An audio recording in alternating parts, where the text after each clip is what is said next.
right, can everybody hear me?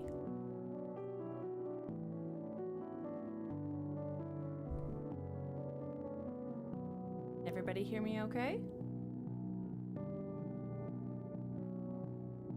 Hoping?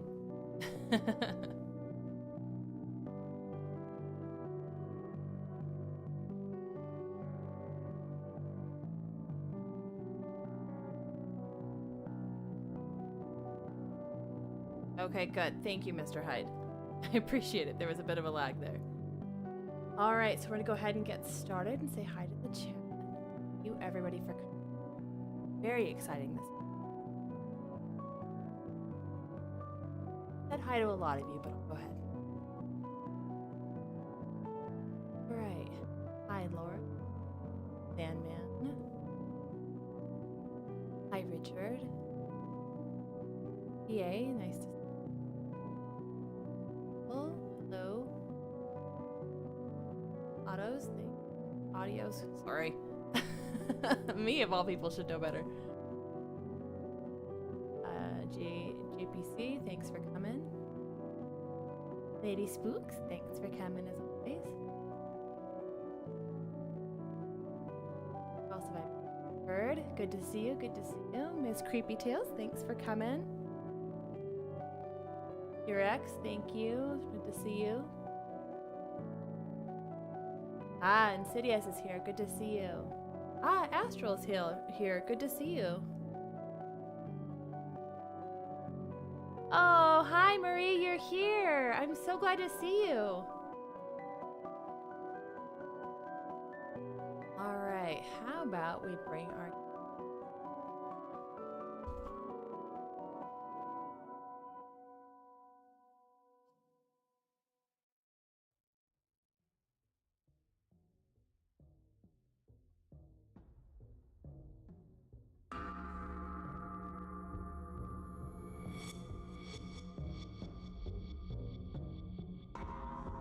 All right, guys, I'm going to go ahead and give her...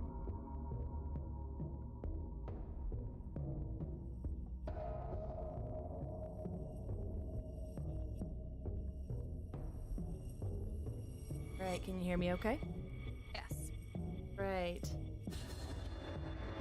All right, guys, so this is Samantha. I have the pleasure of bringing her on here tonight to tell us some wonderful spooky stories and to answer some questions. Welcome, Samantha. Hi. I don't know if you can hear me. Can you hear me now?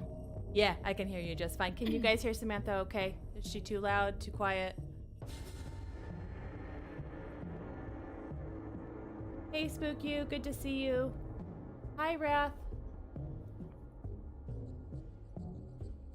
All right, guys.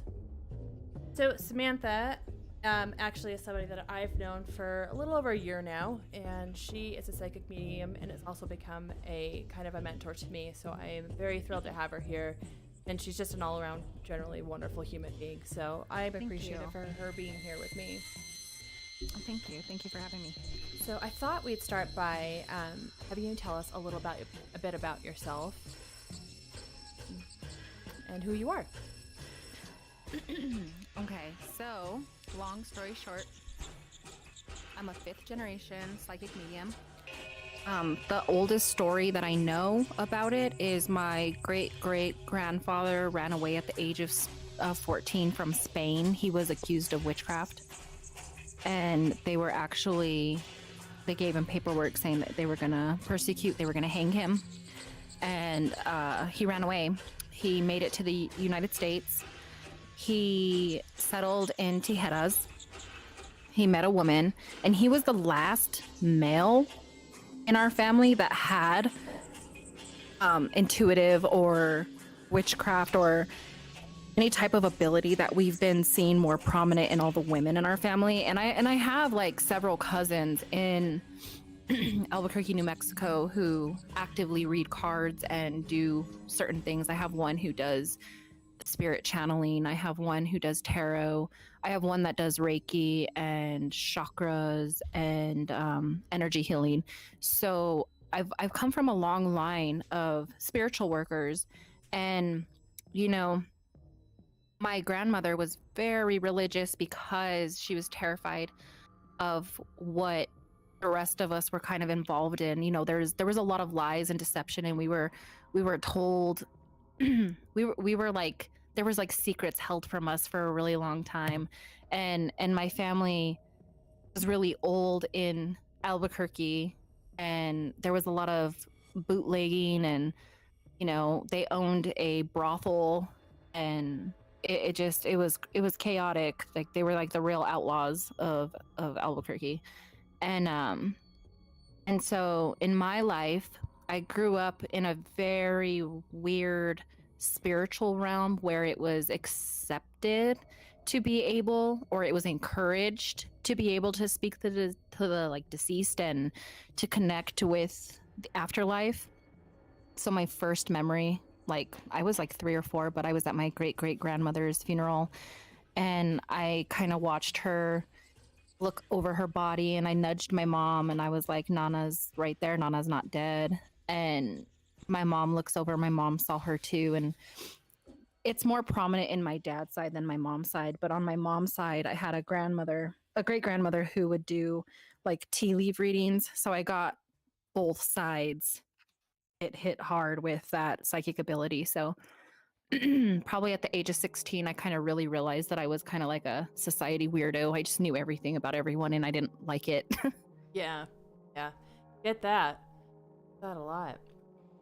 Yeah, so I would read cards for family members. Like I got my first deck like when I was 12.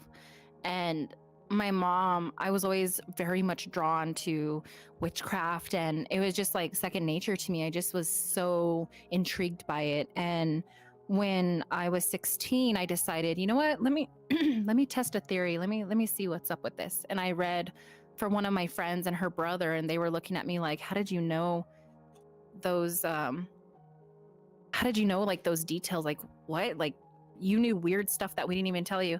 And it was bizarre because I couldn't tell them why I knew. I just did. And then in high school, there was like a lot of times when I would predict things to like my close circle. Like I'd be like, hey, you shouldn't go this weekend to that place because I just have a feeling you guys are going to do this. And like the one time that stood out the most was the time that a few of my friends were going to go to some house party, and I wasn't much of a partier at all. But I would I warned them. I was like, I wouldn't go. I wouldn't go. I said, I have a feeling that they're like, you guys are going to get into a car accident. Like, don't go, don't go.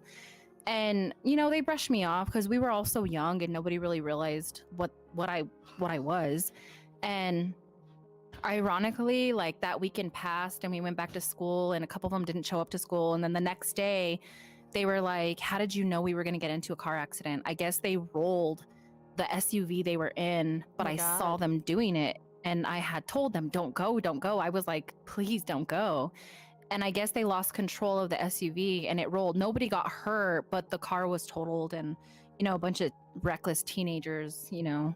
So a few of them kind of stayed home because they were still feeling like the aftermath of that wreck, but nobody got hurt like that drastically. But it was just like a whole life. So when I was 18, that's when I decided to kind of go pro with it and started reading for other people. And I walked into a store called Abatha's. It's a witchcraft store in Albuquerque. Love It that used to be store. on, yeah, it used to be on Morningside and Nob Hill area.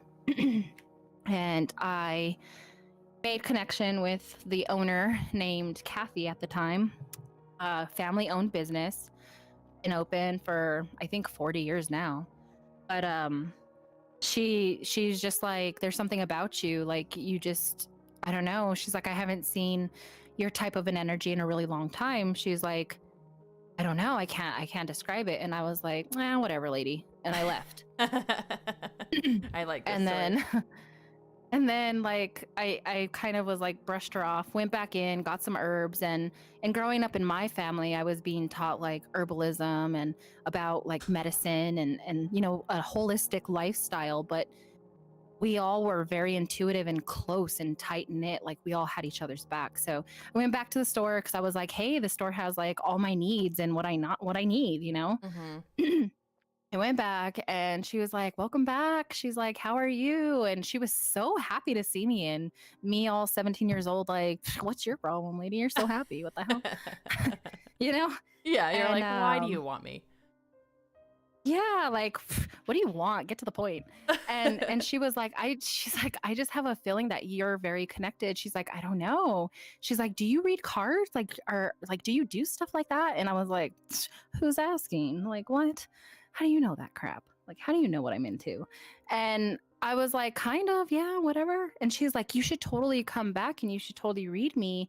Like, I would really love to. I feel your vibe. She's like, you just feel so powerful. And at that point, I wasn't aware of my capability like that. I just knew that I knew things. It was kind of more like a claircognizant more than anything, where it's like that Right. clear knowing of the subject. Like I just knew stuff. But I was like, oh yeah, yeah, I'll come back. I'll read you. Pff, I blew her off for a whole year. And then I went back and she was like, welcome back. Like, are you ready yet? And I was just kind of like, pew, lady, like, fine. So I finally read her and she was blown away. She was in tears. She was like, oh my God, how did you know all these things? I'm so freaked out by you. And so she was like, I would really love for you to come and read at the store. And I had never read for like the public and I was like 18. So I was just kind of like, I don't know. Which And is super daunting. It's super daunting when you go to yeah, read for and people. I mean, heck, you and I have had that conversation. I'm still a chicken.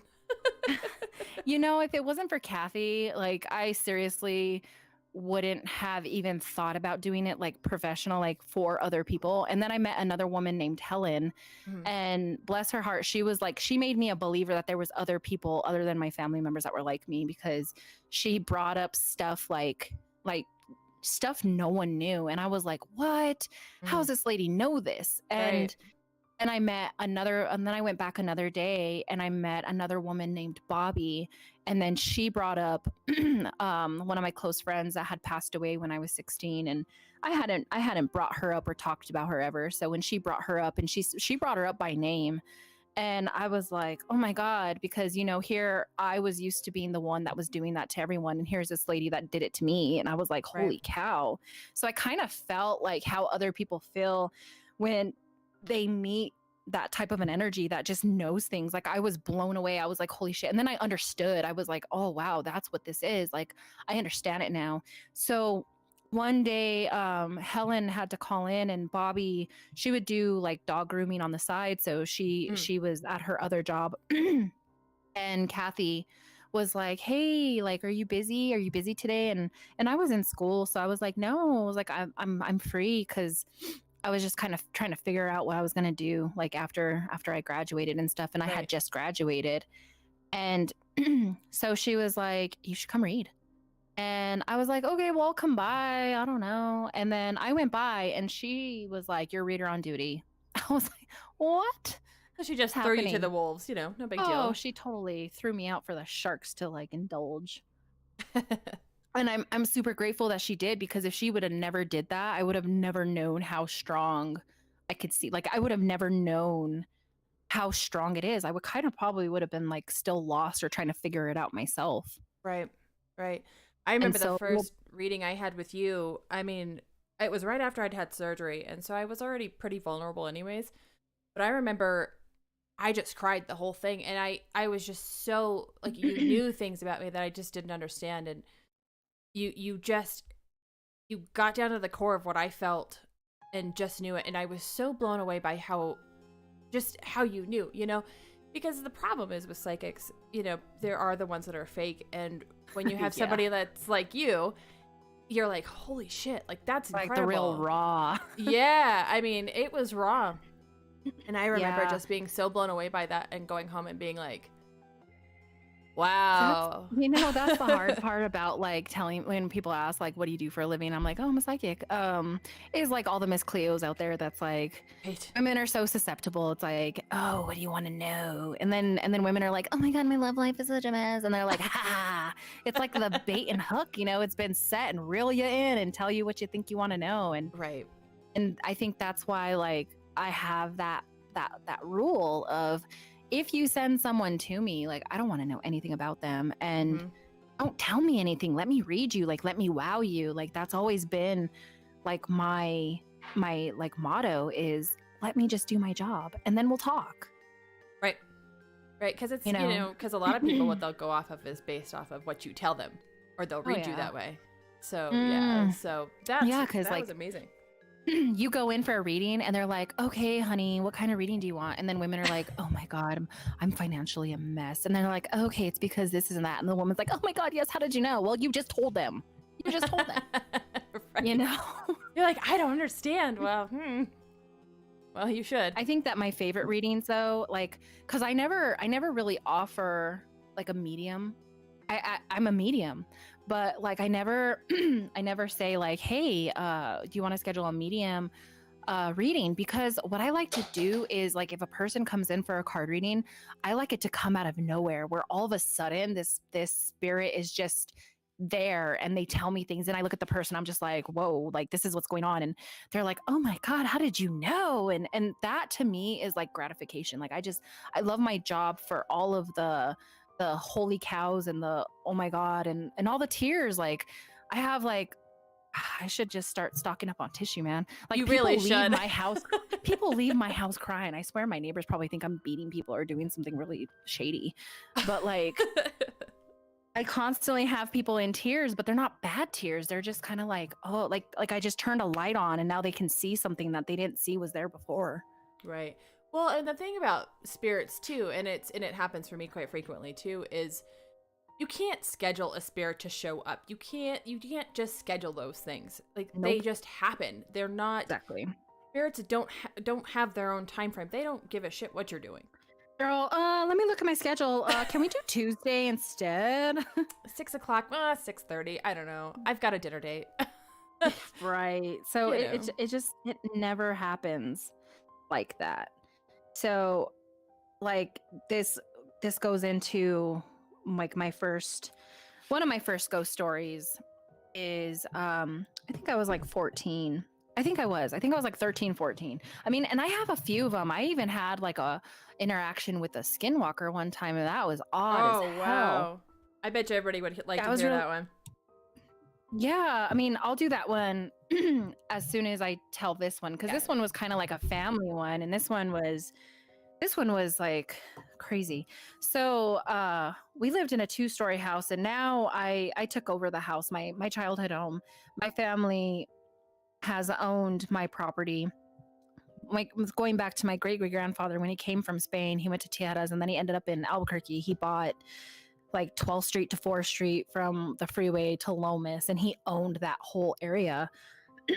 And so that whole area was down in a couple weeks ago. Sawmill area, that whole area. Like Okay.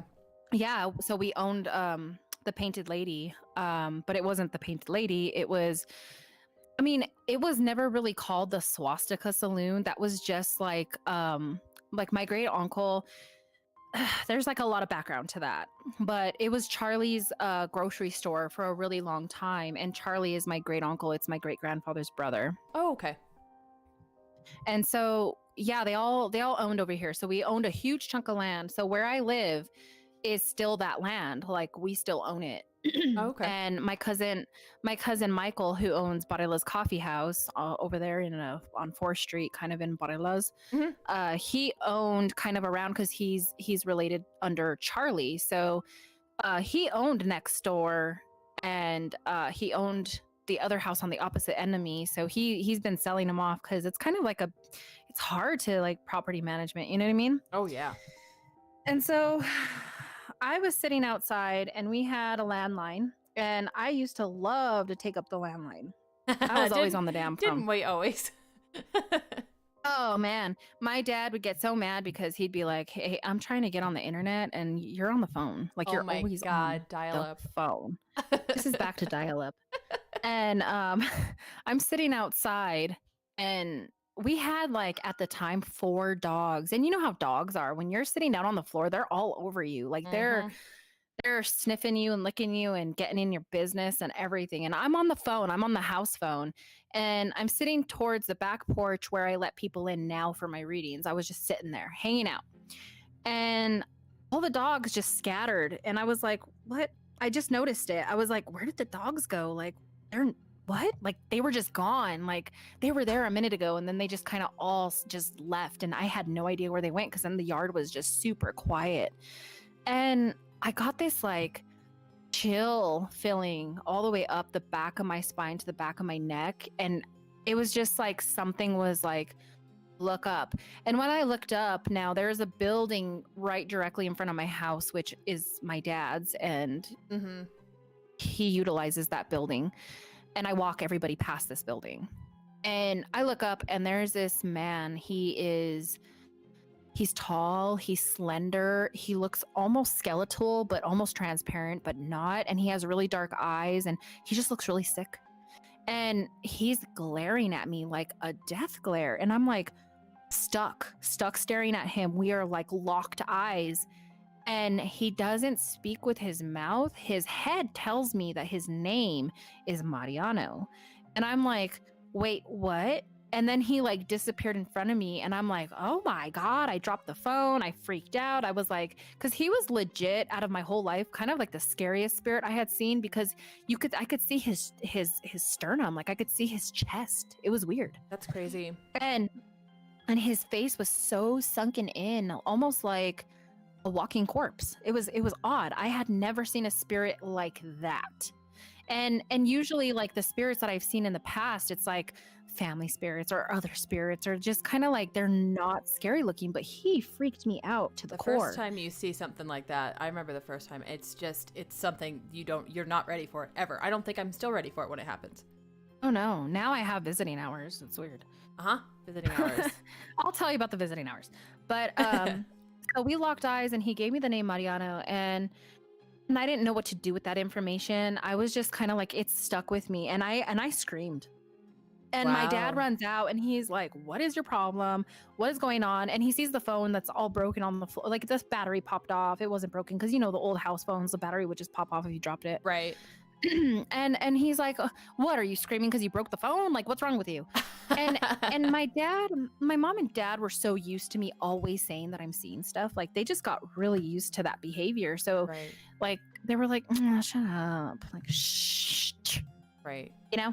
So my dad is like, he calls my brother and he's like, she said there's a man in the yard. We need to go case the area because the building that I saw the man next to is my dad's company and has equipment in it. So my dad was like, let's go check. So they're casing the yard and it's, you know, the sun's going down. So they're like, what's wrong with you? Like, what's happening? And my mom's like, I don't know what's happening. My mom never knew what the hell was going on, I swear. And and I'm like shaking and I'm pale as hell and I don't know what the hell just happened because other interactions were never that creepy. Because I would actually talk to them or feel them, but very rare would they show up like that and just stare me down. Like I wasn't supposed to be there. Right. And it bugged me for like a week. And so I was really close to my great grandmother and my great grandfather. Well, my great grandmother was the curandera, so she was very like Catholic in that. And my great grandfather was very like, ugh, I don't want to hear about that stuff. I don't believe in that stuff. That stuff's stupid. Oh, fun. And so like he didn't care because he had to grow up hearing the rumors that his dad was convicted of witchery. So Right. it was kind of like anything that got brought up, he had to shut it down because it was like, no, that's not true. But his wife was very much witch. That's so funny. They're like the most opposite people too. Oh my God, it was funny. Like his dad was convicted of witchery, but his wife was like a working witch. Like she was part of the church, but she would do like limpias and cleansings and house cleansings and blessings and epiphanies and all these things. And and so like I was over there and I would spend a lot of time over there. And she was starting to get sick, so I think that this was kind of like after she had her stroke. So she was just kind of like not all there, but he was. So I went over there and I was hanging out, and I used to always be so attracted. I like looking at old photo books. I always do. I always have. And that one day I was just like, I'm gonna look through their. I used to love looking at their photos because my grandma was one of those. My great grandma was one of those women who, the matching gloves with the hat, like very, Oh, yeah. like very vintage and just prim and proper, and always looked her best. Right. So I used to always like looking at their photos because my great grandma used to always look so beautiful. Mm-hmm. And her outfits were just like amazing. So I'm like looking through it, and then I stumble across a picture, and I saw that man. And Oh my he gosh. was a lot younger, but it was the same face, just more meat on it, but the same eyes, like the same glare. And I was just kind of like, wait, what? And the date on it was like 1910, 19 something. It was like 1902, 19 something. I don't really remember the date, but it was way back. Mm-hmm. And I'm like looking at this photo, like I got that same feeling back, like the dread. Yeah, I And would too. I approached my great grandfather, and I was like, Papa, I said, can I ask you a question? And I was terrified because like he was so part of the church, like he was so Catholic, it was like bizarre. And I was like, oh my God, he's gonna kill me, he's gonna want to lynch me after this, like I don't know what to do. Oh no. And so I'm like, Papa, I'm like, I have a question to ask you. And he was like, okay, ask me. And, very Hispanic, his dad was from Spain and his mom was Mexican. So he's like, tell me, you can tell me anything. Tell me now. You're bugging me. You're getting on my nerves. Tell me. And so I was like, is this guy's name Mariano? And he looked at me, and his like the color in his face dropped and his eyes dropped. And he was like, who told you that information and where did you get it? And Gosh. I was like, oh my God, wait, what? You're like, what did I Yeah. do? I'm sorry. Yeah. And he was just kind of like, I don't know where you got that information. And I was like, if I told you, you're not going to believe me. And he was like, what is your grandma telling you? And my grandma was his daughter. So he's like, what is your grandma telling you? And I'm like, she hasn't told me anything. I haven't seen her. And he's like, don't lie to me. Like, where'd you get that information? And I was like, I don't know. And so he was like, he sat me down. He was angry with me. Like I was so confused. And he sat down with me, and he's like, you tell me right now where you got that information. And so I told him, I said, I was sitting at the house and I screamed because, I told my dad there was this man in the yard. And when I saw the man told me his name was Mariano, and he was standing by the back door. And that house used to be my great grandfather's mom's house. So Oh wow. my dad's company used to be a house. Oh wow. And Okay. And so it used to belong to my great grandfather's mom. And he almost looked like he wanted to like I don't know, like either slap me, cry, or hug me. Like it was so conflicting how his energy just kept shifting. Well, and it's a hard thing too. Like when you have that kind of a secret that you're holding, and people don't know about it, and then somebody just knows, that's insane. I mean, that's a weird energy place to be in to begin with. Oh yeah. And so he finally told me, he was like, he's like, he had to walk away for a minute, and then he came back to me, and he's like, I want to talk to you. He's like, so tell me the story again, because he wanted to hear it again to see if I was going to change what I say. Mm-hmm. So I told him the story again, no change. And he was like, hi, mijita. He's like, I'm going to call the priest. Oh no.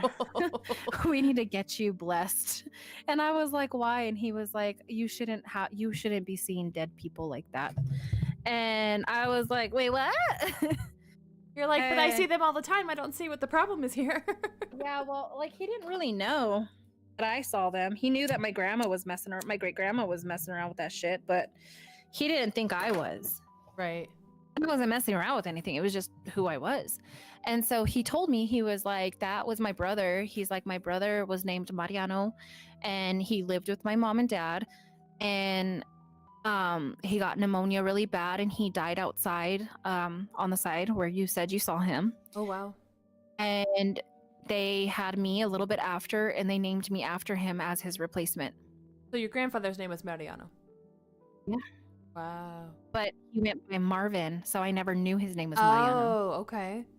That makes sense. He basically was like, I am not a duplicate of anyone. Right. I mean, yeah. He changed his name to Marvin. And so growing up, I knew his name was Marvin Gonzalez. Like, that's what I knew. And so when I said Mariano, it struck a chord because he always felt like his replacement. Oh, wow. Like, he was always held to live up to Mariano. Yeah, I mean, that's incredible. Wow. So it was kind of like his hit that first nerve, like, that weird nerve that, yeah. Yeah, so it was kind of like his first feeling of, all right, something's wrong with my great granddaughter. Right. I mean, yeah. I mean, it's such a strange thing to have these gifts too. And, you know, thankfully your family has, you know, it's something that's common with your family and they are aware of it, you know. But even then, you know, when you don't believe in it and it happens, it's so mind-boggling to people that even when it happens, they don't believe in it. They're like, wow, that's incredible. Oh, yeah. And then it leads me into literally the Skinwalker.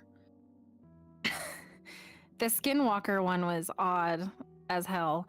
So I think I was like 15, 16, and it was in my neighborhood. And like next door at the brothel, like I hated it over there. I thought that place was so odd. Like there was just something wrong with it. Like I watched people my whole life just move in and then like a week later move out. Like no one ever stayed there. Like the guy that lives there now, Jesse, like he is the first person to stay as long as he stayed, because I shit you not, for as long as I have lived over here my whole life, and now I'm in my mid 30s, it's like no one ever wanted to be there. And so I had a friend down the street that I would hang out with, her and her sister, a lot. And so I would go over there and hang out and walk home, and like, you know, it's the old school when like the street lights come on, it's time to go home. Right. Like there wasn't cell phones, you know, and I didn't have a cell phone yet. Man, I kind of miss those days, not gonna lie. Right, not being able to be found. Yeah, I miss those days. And so I know I ramble a lot. I'm sorry. No, you're fine. Go, you ramble. I was walking.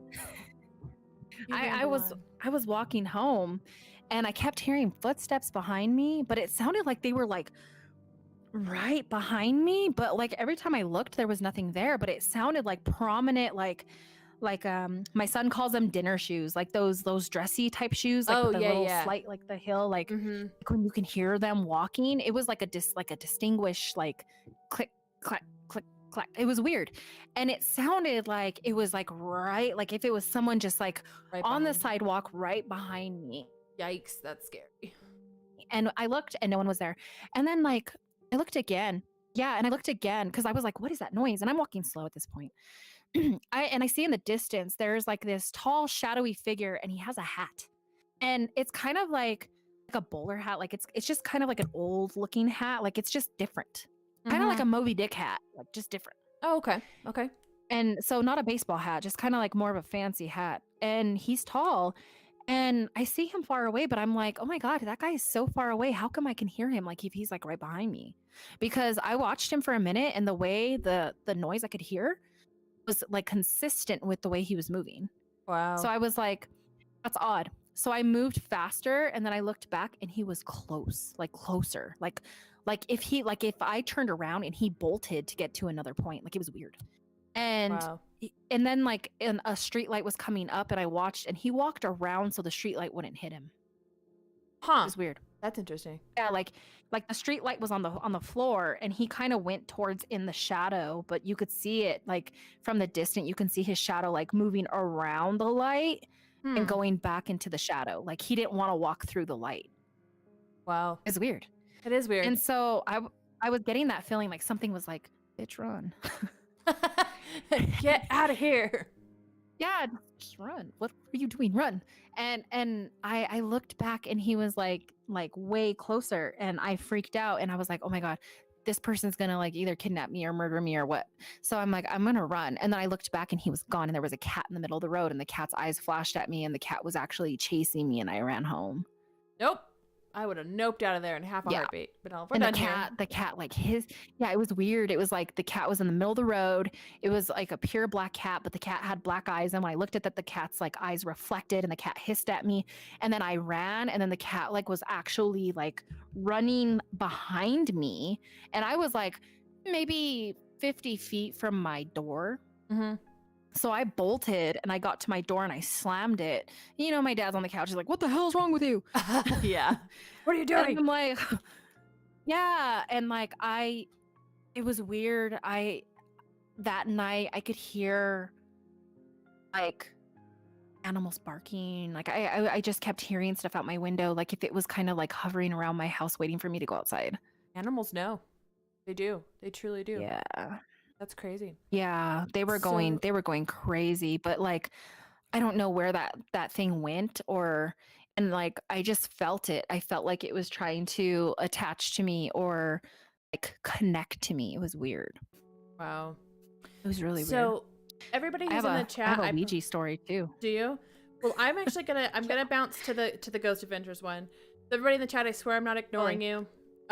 Save your questions for later. I won't catch them right away because I'm trying to pay attention to Samantha. But Samantha was recently featured in an episode of the Ghost Adventures. They came into town and they went to what's now known as the Painted Lady Brothel. Yeah, the place we were talking about. Yep, and you can watch if you want, you can watch the episode. But Samantha is kind enough to tell us kind of the details that you're never going to hear anywhere else about what happened, and also her cleansing it. So I'm going to go ahead and post the link here if you ever want to go and check it out. That's just Travel Channel's link, but you can also probably catch it on demand. So totally, you can get it online, or you can get it anywhere these days. So yeah. So I'm going to go ahead and let her tell the story of the Painted Lady Brothel and kind of her experience with Ghost Adventures and what happened afterwards. Okay, so I'll get this one a little bit quicker so that I can get to the cleansing part. Yeah, sounds good. So, Ghost Adventures, I was in contact with them last November, and they said that they were kind of looking for, psychic mediums because they were trying to, change or do other stuff with the show. And they said they would be in contact, that they would let me know, this, that, and that, whatever. And then COVID happened, and I didn't hear anything, so I was like, whatever, no big deal, because I wasn't really pursuing anything. And the Painted Lady, that used to be Charlie's grocery store, and they called it the Swastika Saloon, but that wasn't very long. It was like a short name just to kind of throw a jab at my great grandpa. It was just all stupid. It was stupid. And like that is like inside family drama. And don't we all have some drama? Yeah, because they tried to paint the picture of my great great grandfather being like the reason he ran away from Spain is because he was Jewish, and so it was kind of just a fucking just rude ass. I don't know. I was just stupid. So it was a horrible place. Like there was a massacre there, and there was just so much death and despair and just anguish, and it was a horrible place. And so growing up, people just wouldn't live there. People didn't want to be there. Like people would move in, sign a lease, a week later move out, and say that they just couldn't deal with it because like active poltergeists, like people would come back and all their cabinets would be open. It would look like they were robbed, but nothing's missing. Like that's frustrating as hell. And so the Ghost Adventures, they reached out to me in like July, and they were like, hey, we're coming, are you down? And I was like, all right, cool. And it was kind of ironic because like after I had spoke to them, my neighbor was like, hey, I know you haven't been over here in a while, but will you please come and be on this TV show because you know about this place, and like you haven't been here in a while and it's getting really bad. And I was like, all right, what show? And he's like, Ghost Adventures. I was like, are you kidding me? And so I thought it was kind of ironic that they kind of wanted to work together, and then they came to a location that I was like blood related to. Right. And so when they came in, they asked me, they were like, please don't go on the property until we're there interviewing you. Like, we don't want any manipulation or anything. Like, just don't. And I was like, yeah, don't worry, I don't want to go over there anyway. All right. And the guy was like, wait, what? And I was like, yeah, that place is really messed up, man. Like, I don't want to go over there. And he's like, so you don't want to do it? I was like, no, I'm cool with doing it. I said, I just have to like put myself up to do it because there's just something really demonic there. And he's like, what do you mean there's something demonic there? I was like, just wait. And so, but wait, there's more. yeah. So they got here and then they called me over. And it was kind of funny because the guy was like, before he told me the location, he was like, hey, he's like, we're going to do this place called the Painted Lady in Albuquerque, New Mexico. Do you need the address? And I was just like, no. I was like, no, that won't be necessary. He's like, why? Because you're psychic. And I was like, yeah, like really? No, because I live next door. He's like, wait, what? You do? Like, what are the odds of that? And I was like, yeah, dude. And so I hadn't, like, when I walked on set, like how they had it staged, like how they had like the cameras and stuff like that, like I wasn't wanted there. Like you just felt it. Like you would walk onto that property and you would feel like all this hatred towards you. Like you just didn't feel comfortable. And I remember I was standing kind of in the walkway, like by where Jesse lives, and I was like, the thing that was in his house was taunting me. It was like like welcome back, you know, like and I was like, oh my god. And to me that was kind of like bone chilling because my friend Bobby that I talked about in the beginning, the medium, I sent her over there to do a cleansing on the place, and she was convinced that she got rid of it because like what she went through over there, and she still doesn't really want to talk about it, but you know, something threw her against a wall. Oh wow. And so her and her husband kind of, you know, they felt like they felt like they got rid of it, and I think they got rid of something. They just didn't get rid of whatever needed to get rid of. I think that thing just kind of shielded, like threw something else in its place. Right. And you know, I've had experiences with that. So like 4 years prior, I walked through with Jesse, but I had history on that place. So I told him, I said, dude, I'm not going to manipulate you. I'm going to bring other psychics over here and they're going to do the walkthrough and tell you what they feel because I already know this place quite well. Right. And he was like, okay, I really appreciate that. He's like, he was like, that's when he knew he could trust me. And so I had other psychics there, and that's when he made that connection with Bobby. That's when Bobby went and cleansed it. Well, it didn't last. So it lasted maybe a month or two, and then it came back with a vengeance. Well, in the Ghost Adventures, he talks about his dog, and I warned him that he needed to get rid of the dog when he goes out of town. Oh, the dog. Murray. Yeah, I told him because he said he was. Yeah, he had said this. You know, the psychic neighbor had told me about the dog. I did. I told him. I said, dude. I said, stop leaving the dog here unattended. You need to kennel the dog when you're not here because whatever's here is tormenting the shit out of your dog. And he was just kind of like, oh yeah. And then he kind of like started to really see it because the last time he went out of town, like he was just like, oh my God, what's going on with my dog? And then he was just kind of like, I need something. So then that's when he called Bobby, and he was kind of hoping that whole thing would have been situated, but it came back with a vengeance, and that's when his dog died. So just so you guys know, the spirit did something to the dog. The dog didn't just die. The dog died in the doggy door, but the dog had puncture wounds in its neck. Yeah. I mean, it's not a good They were not snake bites and they were not spider bites because they took the dog to the vet. Yeah, it was not. They did not know what it was. It actually looked like 2 big claw marks. Like something with like let's say you have really long nails, like stiletto point nails, like puncture, like 2 fingers just went into the dog's neck like that. Like Cardi B nails. Cardi B nails, man. And so when I met Zach and when I met Aaron and all of them, like they're really nice people.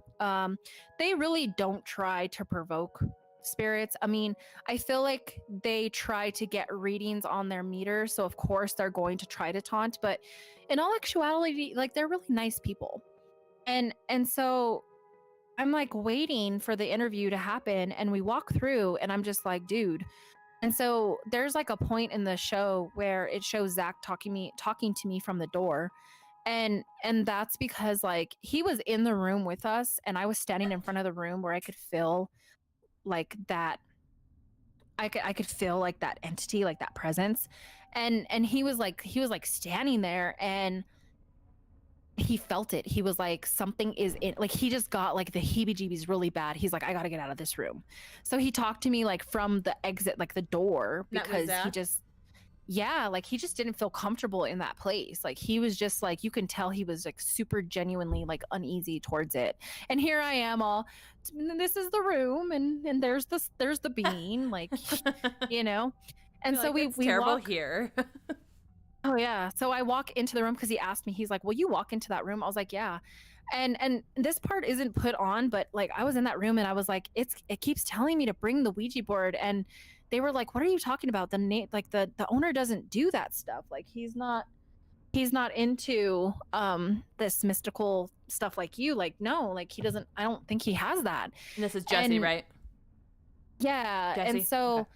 we're like leaving the room and it's dark because they have all the lights off. And one of the cameramen is like, oh my God, Zach, there's a Ouija board in a box under this couch. I just saw it with a flashlight. I didn't even know it was there. And I was just like, wait, what?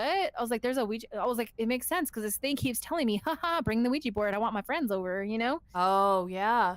And I was like, what is it talking about? I was like, it keeps saying it, bring the Ouija board out. And so they got the Ouija board and they stopped filming right then and there. And then they confronted Jesse. They were like, what are you doing with the Ouija board here? Like, what are you doing? Oh my And gosh. he was like, no, no, no. He's like, no, don't. It's not like that. He's like, I was just thinking that it would be a great, you know, thing for you guys to sign the Ouija board so I can put in a frame. Oh my And they God, were like, no. we're not going to sign that. Oh my God. But see, Jesse doesn't know because he's not a part of this lifestyle. So to him, it's just a piece of cardboard with a Right. paper. The only thing that's made him a believer is going through the experiences that he's gone through. Right. But if you And don't so, know, Ouija yeah, boards, man. and so- Don't screw and with them, so- guys.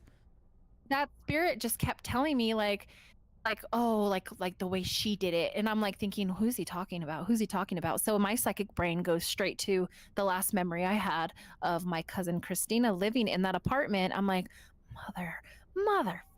And I'm like, this girl did the Ouija board in here. It makes sense.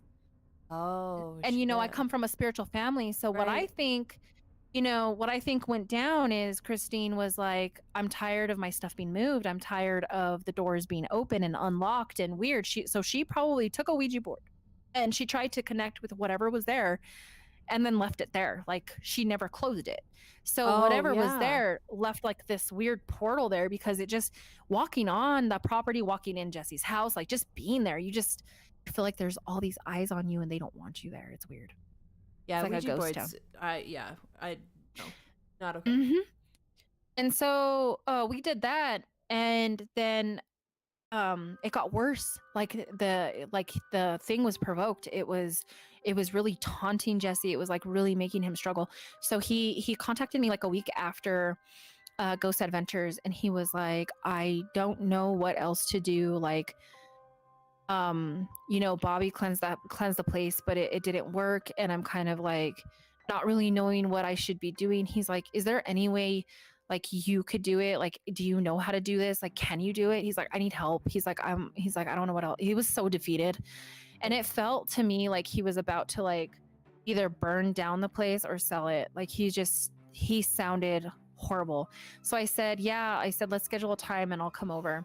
And I shit you not, like everything tried to get in the way to not let me get over there. It was weird. Not surprising. And I'm just next door. And I'm like, how is this like not allowing me to come over?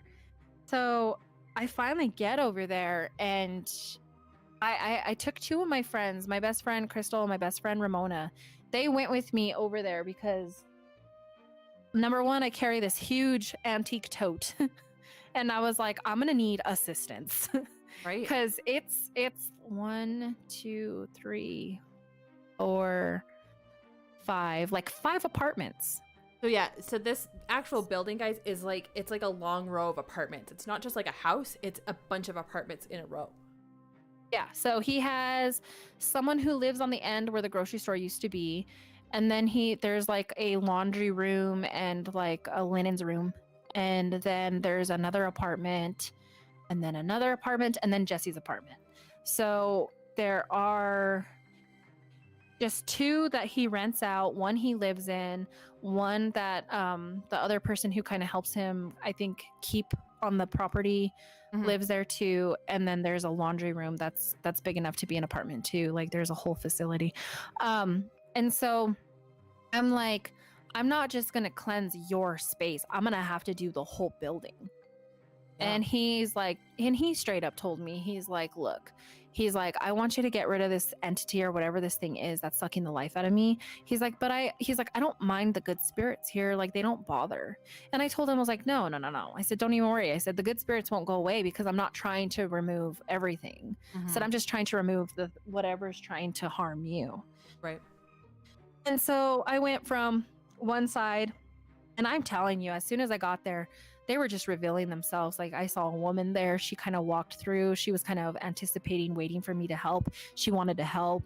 And then I even saw my Uncle Charlie, and he was like, "Don't you can't be here. You need to leave." Like he was more concerned about my well-being. Right. As you know, as he should. And so yeah, so he was like, get off this property. This property is really bad. Yeah. And so I was like, nope, gonna do it. So I made my own Sounds about right. like holy water. Yeah. Made my own holy water, took some chalk over there, did some symbols, did some oil, did some cleansing, walked through every single apartment, did it. And as we got like my best friend Ramona, when we started, something was, and she's very logical. So she was just kind of like, okay, I know what you do, but I don't really understand it, but then I know it. So she kind of sat there, and something kept telling her, leave, this is a waste of your time. And that's not like her, because she'll like kind of sit, like she'll help. And so she thought it was very odd that something, and then she was like, in her head, she had to be like, stop. And then it finally, like that feeling just like let go. And like she finally felt like she was more in the moment. And so they were trying for the life of them to light sage. Like they couldn't light it. Like it just would not light for her and Crystal.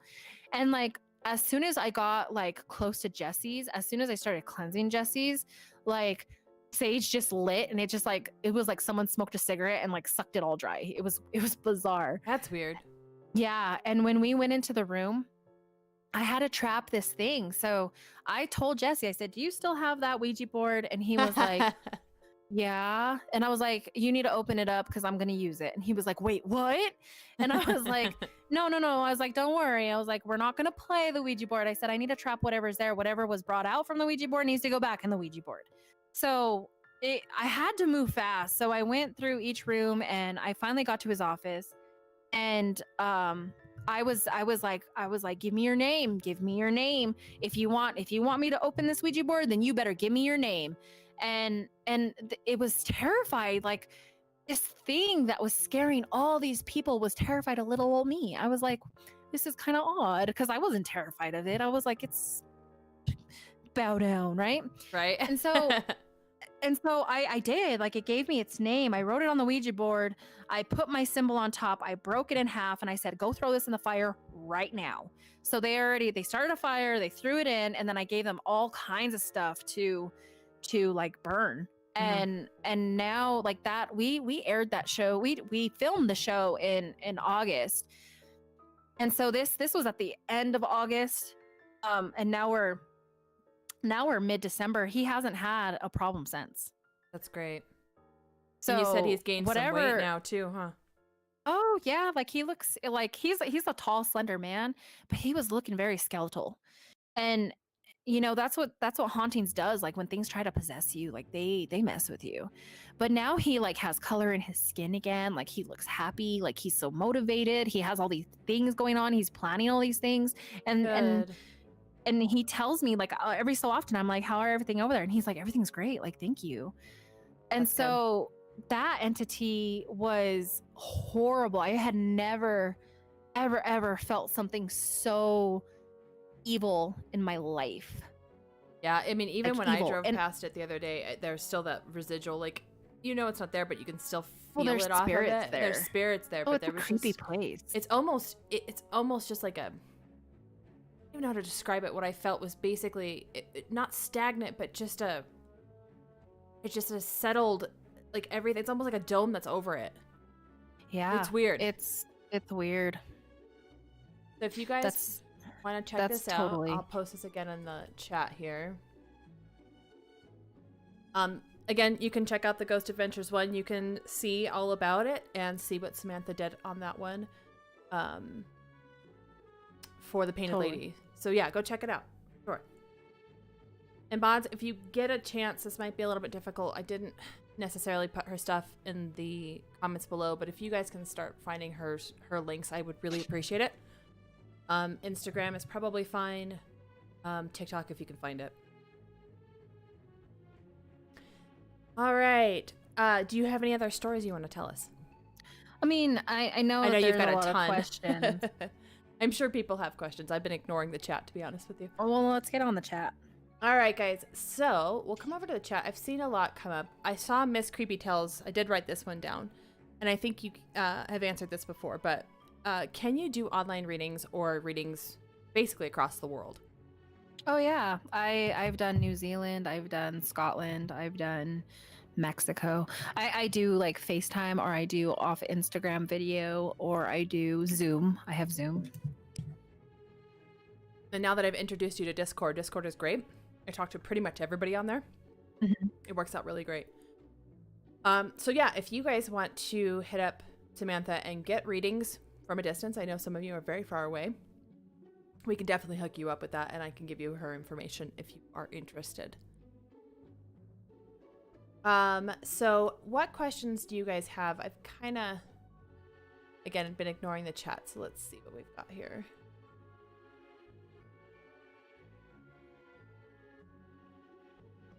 Go back through the chat.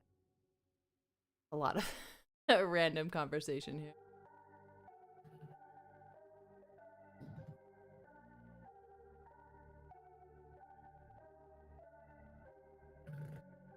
I actually have a question for you. What is the funniest ghost story you've ever had? Because, you know, they're always creepy, but, you know, I don't think we ever talk about the funny ones. So, I used to work at UNMH.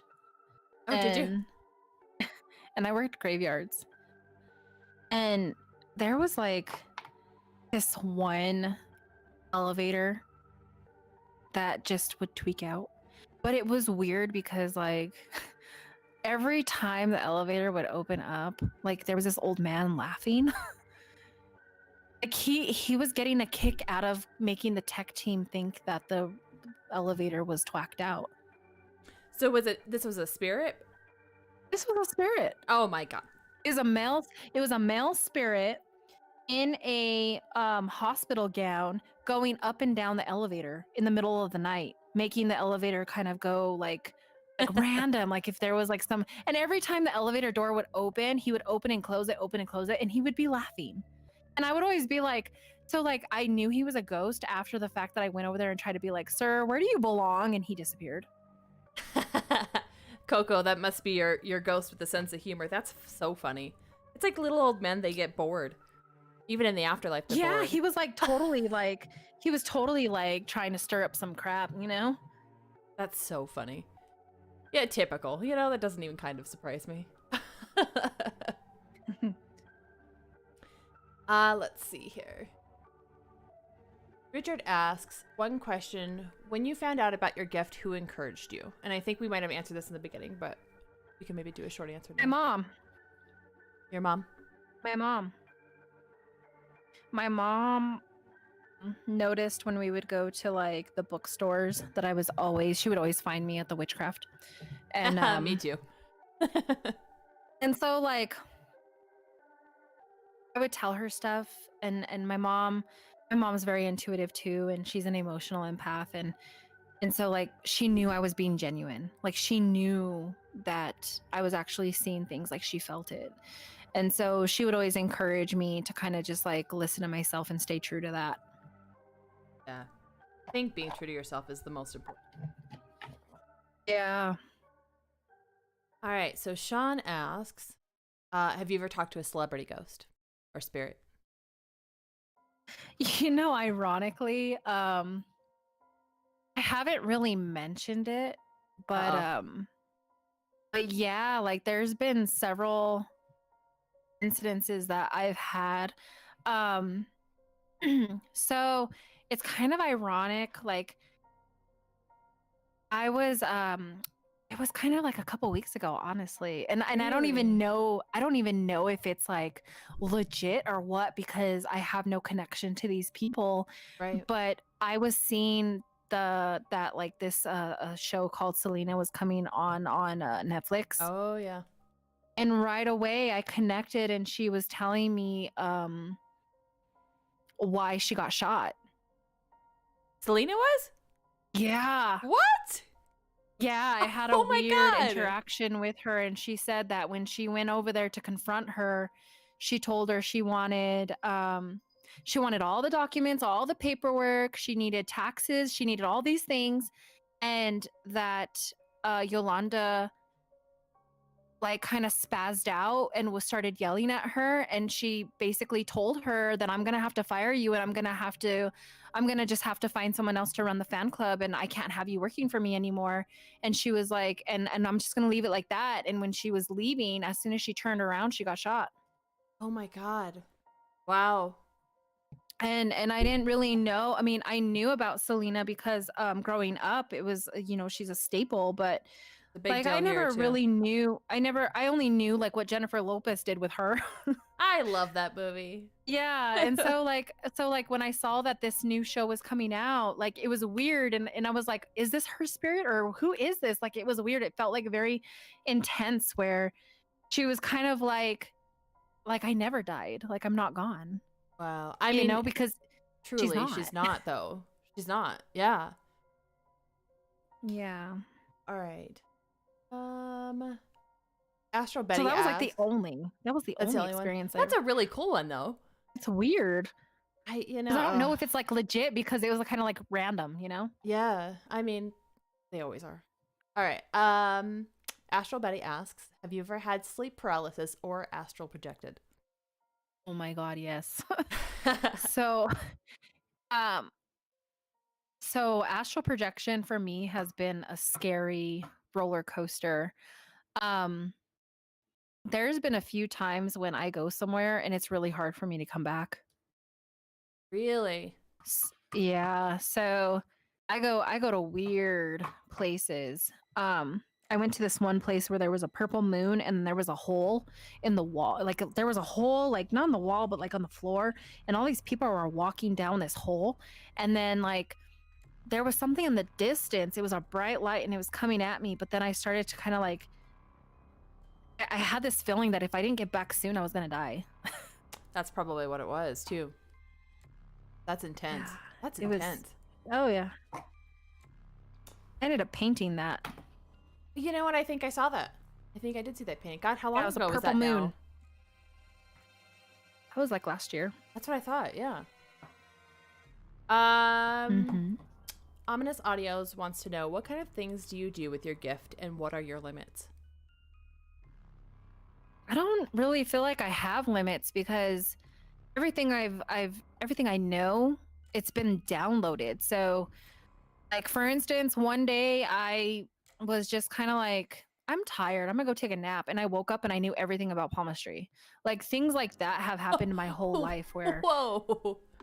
like I think that when I was like 12 years old, I was grumpy for a couple weeks and then all of a sudden I knew everything about the zodiac. Like it was weird.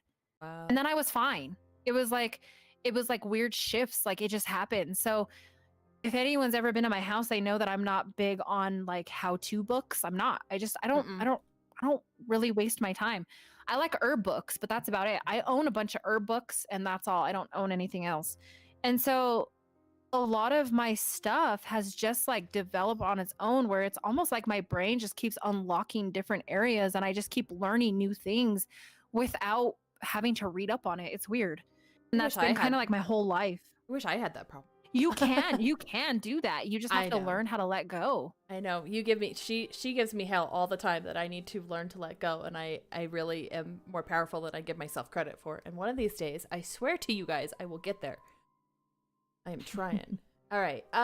Innocence Unknown asks, how many times have you had to deal with demonic activity? And what was your most terrifying experience with a demonic entity? Okay, so totally the painted lady was the scariest one. That was intense. but there's been a few times when I've really been terrified in my life. I remember one time when I was 17. I remember something choking me, and I woke up, and there was this woman, and she was white, and she had white eyes and white hair, and she looked kind of like that nun. You know that nun movie? Oh yeah, really? Oh, She had that face but white hair. She didn't have a hat on, and she was trying to like get inside my mouth. oh my God. She's Yeah, basically just trying to reach inside your soul almost. yeah, and she had no give a f. Like she just was like she was trying to get in me, and when I woke up I could not move. I was paralyzed. I was stuck. I really thought she was going to take me. Wow, that's crazy. And I was married. No, that was when I was 17. I had another incident with that same thing when I was 22. Mm-hmm. And I don't know what spooked the one when I was 17, but it was the same thing. It followed. I was married, and I remember waking up and that same thing happened where I was getting choked. But this time I was choked and I had one arm. She had one of my arms like up high above my arm, like almost to my head. And I remember my husband waking up, and he even saw it, and he freaked out, and he started praying. He started freaking out, and he started like asking God for help. And she looked up at him and smiled and disappeared. Yikes. Yeah, so it got creepier, and I remember after that he was just kind of like, I don't know what's around you, but it terrifies me. It's hard. It's hard to deal with. Anybody living with or being friends with a psychic medium is a lot. It's a lot even for us, I think. I know And then some days I've just another done- time, when I was 12 years old, I didn't really know a lot about, the culture that I was brought up with. And I don't know if anybody's familiar with like Santa Muerte, Holy Death. So it's basically like a woman who has kind of like a saint cloak on, but Oh, yeah, has a okay. skeletal face. I had to think about it for a minute. What is that one? Yeah. Well, when I was little, I felt like that stalked me a lot. I thought it was like the Grim Reaper, like death. Oh, And wow. then it like everywhere I would look, it would be kind of like around, like weird. Like I was like, why do I have this thing around me? And so last year, I had my first interaction with it where it actually spoke to me. And what did it say? I was actually upstairs taking a nap at my old house, and I woke up and I looked over and I saw it standing in the shadows. And the sun had already gone down. It was winter. It was like 4 p.m. and it was dark outside. And it walked up to me, and it grabbed my face, and in a woman and male voice, it said, "Do not fear me." It said, "Be me." And I was like, I was so conflicted of what it meant by that. But it's like what I got from that moment was like, death is inevitable. Like everything is inevitable. Like we're going to face various things in life, and we should not fear the death. We should not fear the deceased. We should not fear spirits, because they can't actually hurt us. Right. It can scare us, and if we're susceptible to it, we can let them take over. But it was almost like telling me that I was like guarded or protected, because it was like telling me it didn't make sense. Like still to this day, I'm like, I have no words for that. That is intense. That is very intense.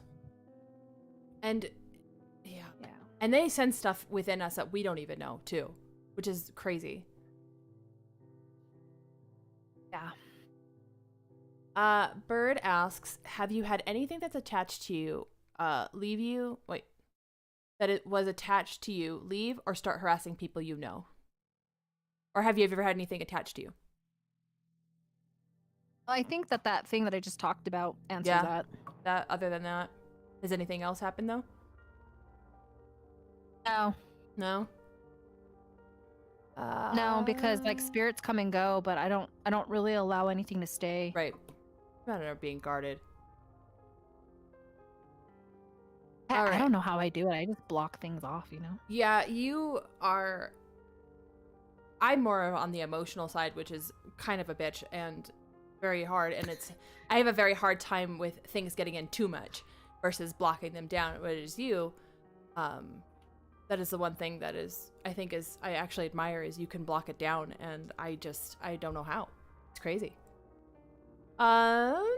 Insidious Nebula asks, you spoke about the Ouija boards in your own words. Why are they so dangerous to the average person? Well, it's a portal. And if you don't know how to open portals, you should never open portals because, we're all taught that there's this like very vanilla life.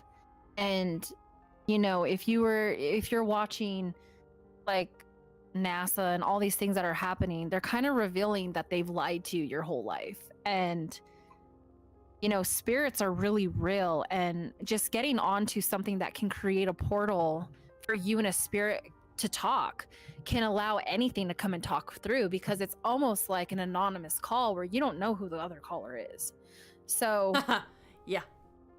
if you have something evil in your house, but you're trying to talk to your Nana, like 9 times out of 10, the demonic thing in your house or the evil thing in your house is copycatting Nana, and you're like, oh yes, I welcome you. Oh, okay. And then all of a sudden you're like, oh my God, why is everything going to shit here?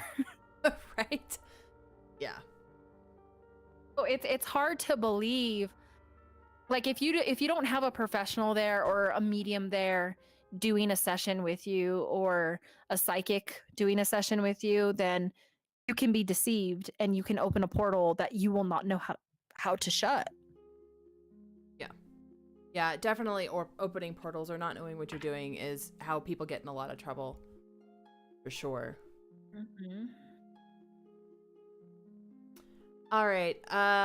We have a question here. I guess Laura asked it, and Vampirus is asking, have you ever read a witch with an active shielding? How did it go? Oh yeah. I read people with shields all the time. I don't really feel like I have problem with people's shields because like I've read for gosh, shoot. I know how to break through people's guards and shields, because it's like when you're psychically inclined, it's easy to kind of see through that vulnerability of what's making them guarded or why they're guarded or what's blocking them to make you think they're guarded. So Right.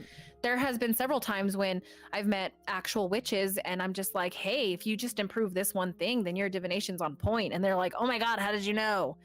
Well, because I'm a legit seer, so I don't really need information off of someone to know things. Right.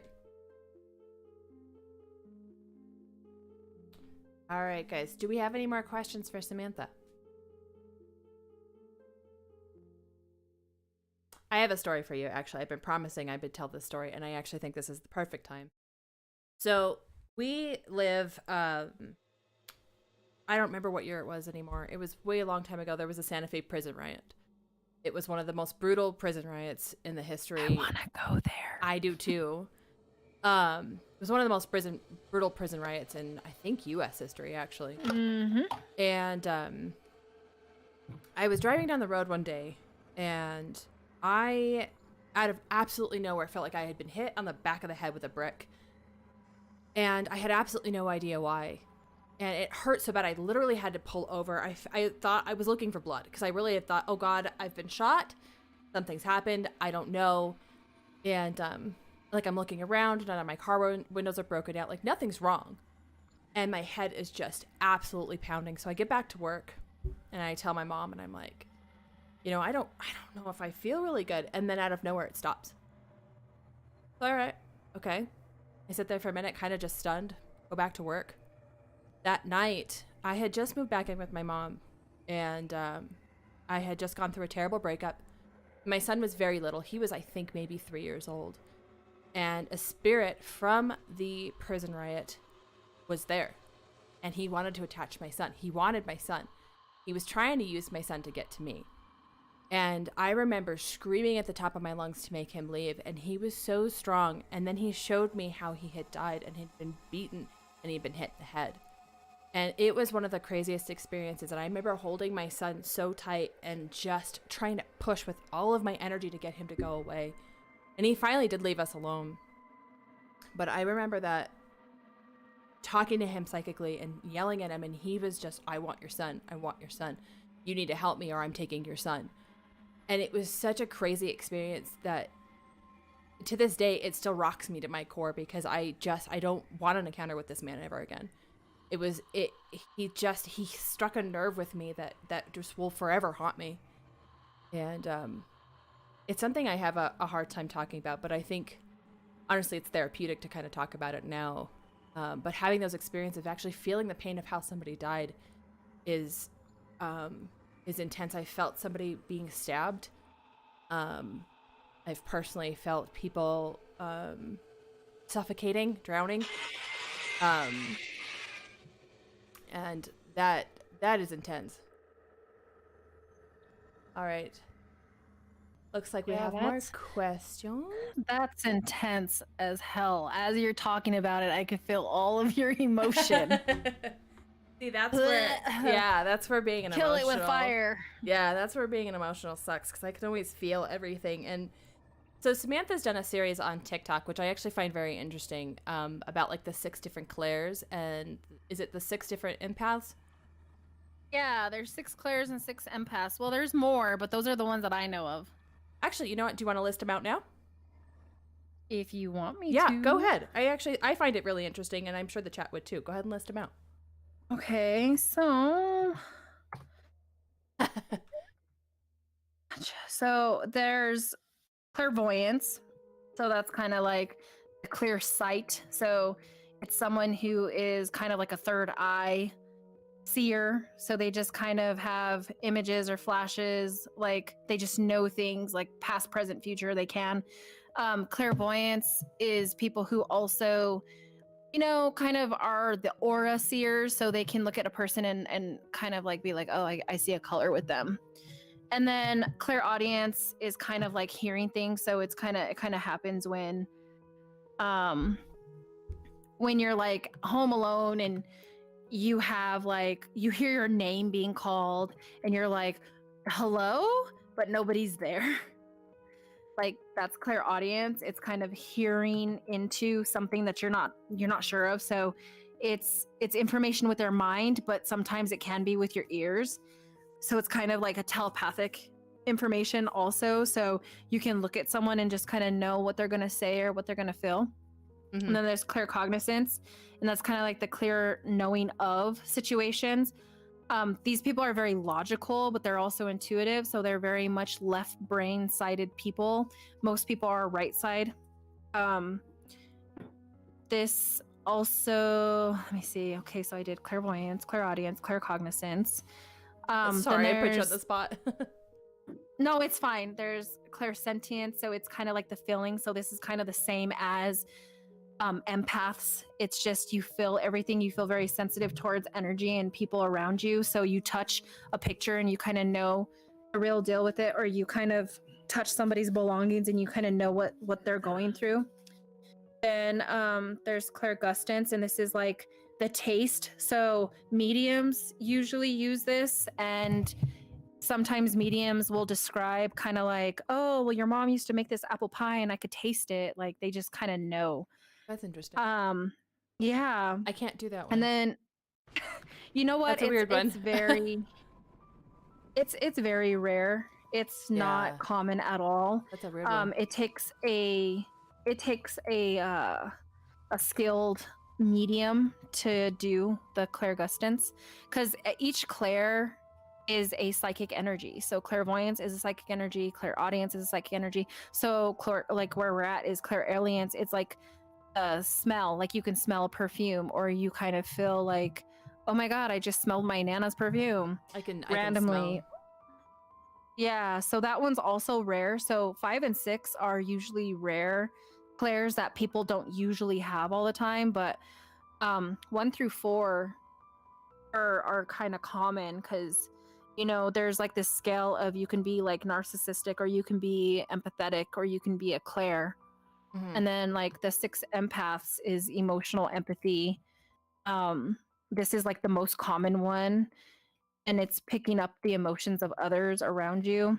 Then there's like the physical and the medical one, and these are usually the people that are healers and doctors. They kind of look at a person and they know what's going on with them, like intuitively. Mm-hmm. Then there's geomantic, and this is people that are very gypsy. They have to okay. roam around, and then they kind of go places, and they can feel all of the energy, all of the festivals, all the prior stuff that was associated to that place. Okay. So they usually love the nature. So they're called like place empaths. They're highly attuned with like nature and the grieving or the damage to it. So these are people that are like, oh my god, we need to fix our earth. Then I don't mean to laugh, and but yeah. there's plant empaths. So these are people that are just like, they have like the green thumb, and they're just like, the tree told me that you suck today. You know, they're just they're pretty neat people. There is alien. There's animal empaths. So these are people that they just don't like people. They have like telepathy with animals. So they're the ones that, like, you know, they like to volunteer at the pound. Okay. They're the ones who they, you know, all I hear is Eyes of the Angel by Sarah McLachlan every time I think of an animal empath. I cry every time. Like, so it's like they look at your animal and they're like, you're not feeding it right. What? You're like, calm down. You know, they just know. Calm down, Karen. Then there's like the claircognizant and the intuitive empath. And these ones, the claircognizant empaths are very much the same as intuitive empath. So claircognizant is what I talked about with the clairs, and then intuitive empath is like kind of the same thing. The only thing is the intuitive empath, like they feel more emotion. They feel more connected to you. And the claircognizant is like, logically it doesn't make sense. Like, let me see. Let me know that this is, but they're human lie detectors. Mm-hmm. It feels so aligned with the truth around you, and their gift is like the intuitive empath is reading that energetic field around you, and the claircognizant is like seeing through you. Right. So just out my butt, that's what those are. Well, I appreciate that. I think I have memory. Thank God I know. I'm starting to learn them. I try to memorize them and like, nope, I don't know. Yeah. How are you feeling? I'm good. I mean, You're good. All right. Yeah. And we'll keep going. There's tons of questions, so if you're good to we keep can going. answer all these questions and then we can finish it off.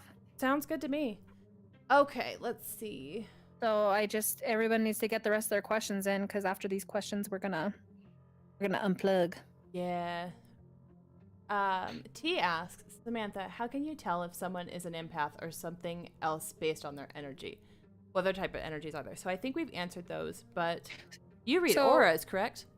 Yeah, well, I'm what so I think I should tell you guys what I am, huh? That's probably helpful. You know, it's fine. So I think that to understand like players and intuitives and empaths, you have to understand the teachers of these people, the person who stands over and helps them figure this stuff out. And so what I'm known as is like, it's like the fortune teller, so it's called the prophet. So I'm a person who is like the inspired teacher or the proclaimer of the will of God. That's kind of like a raw like definition of it. But being a prophet means that like there's no limit to my gift. I see all. So every day I don't think that I'm all high and mighty or not. I pray to God. I believe in God. I'm a God believer. And that's just because I was raised in a Catholic way, but I'm very grateful for it. And I feel like if I don't show grateful appreciation towards having this gift, that it can be taken away from me at any point. Like, it's a gift for sure. But see, that's what I'm considered as, is a prophet, because I'm all of the empaths, I'm all of the clairs, and I'm a medium, and I know things beyond me. So it's different. So people can achieve prophecy. they just don't know how to unlock it all. I think But when unlocking it's hard, especially when in the world we live in now. Yeah, so when I look at people and I read them, I pick up on it right away. I'm like, oh my god, like I'm very blunt, so I'm like, you're very narcissistic, or oh my god, you have like all of this empathy towards you. You know, like I feel it. I hope that answered it. It does. No, you did answer it. I know. I'm just sitting here and thinking about our conversations. Like, God. I know I'm a blunt person. I actually love that you're blunt. So many people beat around aren't blunt, and I love that you're blunt. I think that's why we get along. It's like Legoland. Everything is awesome. It's not true. Everything is not awesome. It is not. Sean wants to know, is there a way for someone to tell that they aren't alone? It's like spirits? Yeah, like if they are not necessarily as sensitive or anything like that, like how would they know if there's somebody around? Well, I mean, it's a sense. It's like you feel like you're being watched, or you just kind of feel like a weird presence, but you don't know what it is, or things in your house like disappear or move, and you're like, no, I could have sworn I put that there. And then you find it somewhere else where you're like, I did not put that there. Like, that's kind of like a telltale sign. Oh, it happens to me all the time. I'm like, can you stop it? Yeah. Richard wants to know, what do you think the ratio of male mediums to female, and why does it seem that there's more of a focus on female mediums as opposed to male? Well, I mean, there hasn't been a lot of male mediums that come to the spotlight. Women are naturally more sensitive, and men are more logical. So there's always more claircognizance in men, but it's usually not a field that they choose to like live in. So with women, it seems like they have like this calling to, I need to help and heal and take care of people, and men are like, I don't have time. I don't have time for you and your problems. I have to go hunt and gather. Leave me alone. Yeah, well, yeah, but see, like even the intuitive males, they're like, yeah, I said it. Get over it. It's kind of like that one TikTok you showed me too. What is it? God, what is his name? He's like become my favorite person now. That guy. Yeah, he's so funny, but he's just like the Southern Light Witch. Yeah, he's so funny. I love him so much. Yeah, and so there really are. There's not more women than men. I feel like there's an equal. I feel like there's an equal amount. It's just more women come out with it and are open about it than men. I think it's more accepted with women, to be honest. I think it's Yeah, not I necessarily think that a with manly men- thing to be that way. With men, it's like, oh, you warlock. It's kind of like being called like a male nurse. Like, remember when that was a put down? And it's kind of like, why? Right, yeah, it's exactly. It's more of a women's field. It's more acceptable. Of course, we're still doing that whole thing, but Yeah. I'm not gonna get on my soapbox. What's the next question? Did I answer that right? Yeah. Yes, you did. You're doing great. Don't worry. I'm like, did I just go off on a tangent and I didn't even answer the question? It's okay. I ramble constantly. It's fine.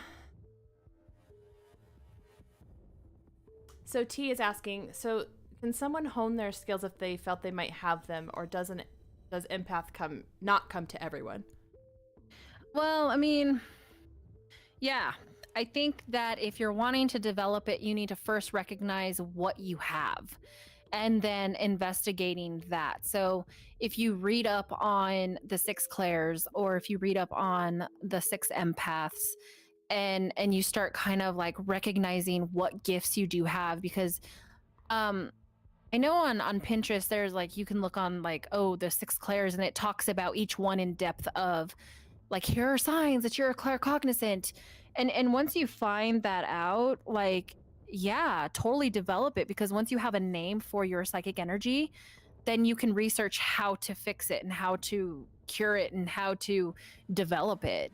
And like I said before, like, people, there's like a spectrum of, some people are empathetic, some people are narcissistic, some people are gray area where they can kind of go in between empathetic and narcissistic, and then there's some people that are just clair, and then there's some people who are medium. Like, there's just like broad spectrum of different levels, and you can totally achieve it once you figure out kind of like where your energy radiates.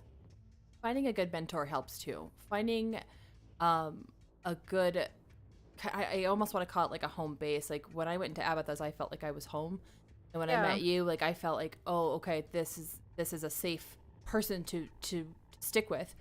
I definitely think finding proper mentors or finding the proper books also helps too. Totally. It's been helpful for me for sure. Yeah.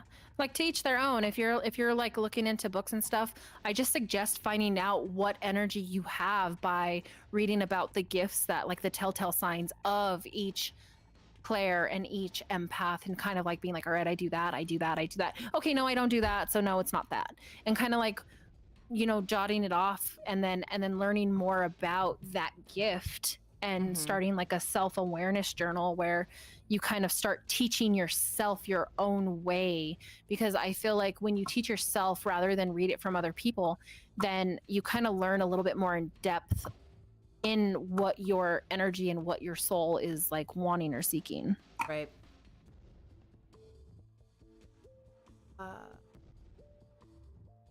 Can you feel people if they aren't in front of you? Yes. I can. Let's move. Have you ever been blinded, as it were, by anything? Yes. It was, to be honest, sometimes that's why I say that like astral projection isn't good for me because weird shit happens. I know in a few of the times that I have astral projected as a teenager, I came back and it was really hard for me to like focus. Like it was like my eyesight was so off for like a day or two. Wow. Wow, that's incredible. It, Yeah. it felt like someone like kicked sand in my face. Really? Wow. Yeah. Did your eyes burn, or you just had a hard time focusing? Yeah, it just felt weird. It was like I slept with my eyes open. Oh, that like dry, awful feeling. Well, it's because you were open. Yeah. Let's see, guys. Hopefully I didn't miss anything. Does anybody have any other questions?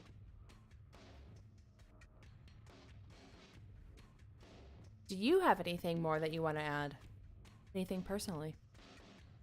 I mean, I honestly can go all day and all night, but I know you can. I unfortunately am feeling everybody's energy in the chat, and I am getting tired. But no, well, what I was like saying is like I have like a lifetime of stories, so we can always do this again. I was gonna say, would you be interested in coming back? Because this was fun. I really enjoyed this.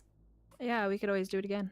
This is definitely something I have enjoyed, and I wanted to do something different with my channel, but I just enjoy talking about this stuff. I think it's so beneficial for people to understand it, because I think that there's a lot of false information out there, and I think a lot of people don't understand. It's nice to that people can come here with their questions and we can talk about it. So I think that's really cool. So I appreciate you coming on for sure. Totally. Thank you for having me, and thank you everybody for listening to all of my kookiness. We love your kookiness. It's okay. I tried to post her TikTok, and I don't know if it ever went or not.